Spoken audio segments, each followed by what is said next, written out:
Hello guys, welcome to my channel. আজকে আমি আপনাদের বানিয়ে দেখাবো নিরামিষ পনির মশলা। প্রথমে আমি 400 গ্রাম মতো পনিরটাকে কিউব আকারে কেটে নেব। দেখুন, এভাবে ছোট ছোট করে কিউব আকারে কেটে নিতে হবে। সবগুলো ঠিক একই রকমভাবে আমি কেটে নেব ছোট ছোট করে।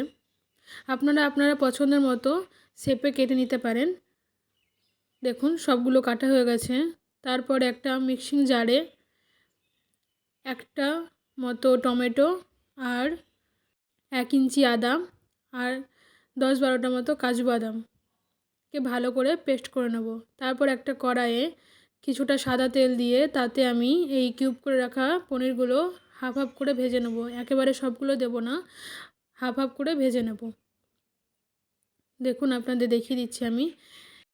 ঠিক 30 থেকে 40 সেকেন্ড রাখবো আমি একদিকে। তারপরে এটাকে উল্টে দেব। বেশিক্ষণ ভাজা হবে না পনিরগুলোকে, বেশি ভাজলে পরে খেতে ভালো লাগবে না। এরপর আমি উল্টে দিয়েছি। তারপর এটাকেও ঠিক 30 থেকে 40 সেকেন্ড মতো এক পিঠে আমি ভেজে নেব। তারপর আমি এটাকে তুলে নিচ্ছি।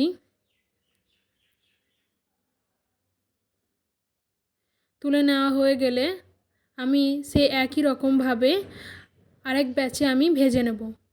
দেখুন, এটা আপনাদের ভেজে দেখিয়ে দিচ্ছি। এটাও এবার হয়ে গেছে। এবার আমি এটাকে তুলে নিচ্ছি। সবগুলো তুলে নিয়ে আপনাদের দেখাচ্ছি আমি।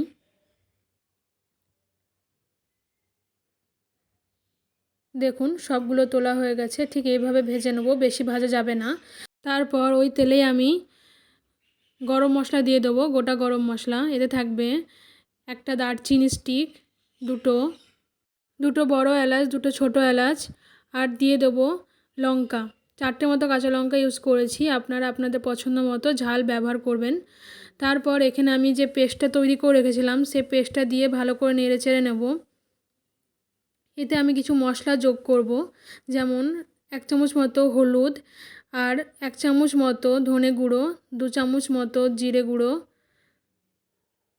দিয়ে ভালো করে এটাকে মিশিয়ে নেব। তারপর পরিমাণ মতো এখানে নুনও দিয়ে দেব। তারপর এখানে 1 চামচ মতো আমি এখানে কাশ্মীরি লাল মির্চ ব্যবহার করেছি। তারপর এটাকে ভালো করে মিশিয়ে নিয়ে যতক্ষণ অবধি না তেল ছেড়ে আসছে ততক্ষণ অবধি কষিয়ে নেব। দেখুন, আপনাদের দেখিয়ে দিচ্ছি আমি।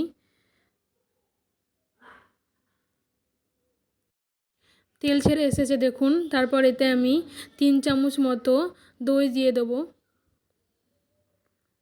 দিয়ে এটাকেও ভালো করে আবার কষিয়ে নিতে হবে। যতক্ষণ অবধি না তেল ছেড়ে আসছে ততক্ষণ অবধি কষিয়ে নেব। দেখুন, অনেকটা হয়ে গেছে। আরও 2 মিনিট মতো হাই টু মিডিয়াম ফ্লেমে কষিয়ে নিতে হবে। দেখুন, দেখিয়ে দিচ্ছি আপনাদের। দেখুন, তেল ছেড়ে এসছে প্রায়। এরপর আমি এখানে টকটাকে ব্যালেন্স করার জন্যে সামান্য মতো চিনি দিয়ে দেবো। তারপর চিনিটাকে মিশিয়ে নিয়ে এতে যেই পনিরটা ভেজে রেখেছিলাম সেটাকে দিয়ে 2 থেকে 3 মিনিট মতো হাই টু মিডিয়াম ফ্লেমে কষিয়ে নিতে হবে।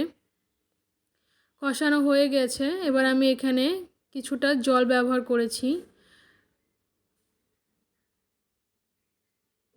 বেশি জল দিইনি, কারণ এটাতে আমি একটু গ্রেভি গ্রেভি টাইপের রাখবো আর কি, সেজন্য বেশি জল দিইনি আমি এখানে। দিয়ে তারপরে এটাকে ভালো করে মিশিয়ে নিতে হবে।